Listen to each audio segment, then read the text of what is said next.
মামুন অভিযোগ দিয়েছে যে আপনার সাথে ডিবি হারুনের ভালো সম্পর্ক, আপনি নিয়ে সাপ্লাই দিতেন। যে কোনো মানুষ যে কোনো কথাই বলতে পারে, সেটার প্রমাণ সহ যদি অপরাধমূলক কোনো কার্যক্রম হয়ে থাকে প্রমাণ সহ সে আইনের সহায়তা নিতেই পারে। মামুনের বিরুদ্ধে ধর্ষণের অভিযোগ দিয়েছেন, ধর্ষণটা কিভাবে হয়েছে?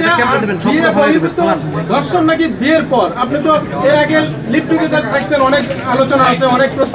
প্রথম কথা হচ্ছে আইনের ব্যাপার তো আইনের গতিতেই চলবে, এটা নিয়ে তো আসলে আমার নতুন করে বলার কিছু নাই। এই স্টেটমেন্ট আসলে যখন অভিযোগ দেওয়া হয়েছে তখনই করা হয়েছিল, তো আপনারা অভিযোগটা দেখে নেবেন। আর আপনি যে ব্যক্তিটার কথা আপনি বলছেন সেই ব্যক্তিটার ব্যাপারে আমি আর কোনো কিছুই বলতে চাই না, যেহেতু আমি বলবো যে আমি তাকে চিনিই না। এত কিছুর পর যদি মামুন আবার আপনাকে চায়, যাবেন? আমি মামুন নামে কাউকে চিনি না। এটা তো এর আগেও কয়েক হাজারবার বলছেন গণমাধ্যমে, তারপরও গেছেন।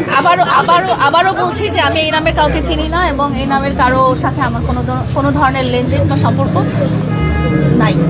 আপনার বিরুদ্ধে যারা ধরুন অনেক ফেসবুক কন্টেন্ট ক্রিয়েটর, ইউটিউবাররা নিউজ করে, তাদের পেজ আপনি খেয়ে দেন যদি আপনার বিরুদ্ধে নিউজ হয়, সত্য? এটা তাদেরকে প্রমাণ করতে হবে। খেয়ে দিব কিভাবে? আবার এখন তো কোনো সিস্টেম নাই পেজ খেয়ে দেওয়া। আপনার পিছনে নাকি অনেক বড় হাত আছে, যে সিন্ডিকেট আছে, হ্যাকার গ্রুপ আপনি পালেন। এই যে বলা হয়েছে যে আমি বললাম আমি খুব সাধারণ মানুষ, আমি সামাজিক যোগাযোগ মাধ্যম বলেন বা মিডিয়া বলেন সবখানে আমি সাধারণ একটা মানুষ, এখানে কোনো সিন্ডিকেটের কোনো ব্যাপার নেই।